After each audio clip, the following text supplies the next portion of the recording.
ज्याचा अर्थ होतं one more than the previous. आता त्याच्या उलट आपण घेतोय एकान्युनेन पूर्वेन. याचा अर्थ आहे की पूर्वीची जी संख्या आहे त्याच्याने एकने कमी. म्हणजे वैदिक मॅथ्स मध्ये जसं एकाधिकेन पूर्वेन हे सूत्र असतं, तसंच एकान्युनेन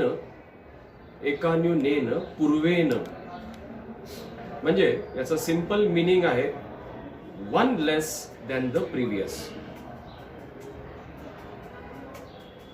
पूर्वीची जी संख्या आहे त्याच्यातून एक ने कमी करायचं. जसं एकाधिकेन पूर्वेन मध्ये आपण एक ने ऍड करायचो, याच्या उलट करणार आहोत आपण one less than the previous. Okay, याचा उपयोग कुठे आहे? जसं तुम्हाला म्हटलं होतं की वैदिक मॅथ्स मध्ये नंबर 9 आणि 11 हे स्पेशल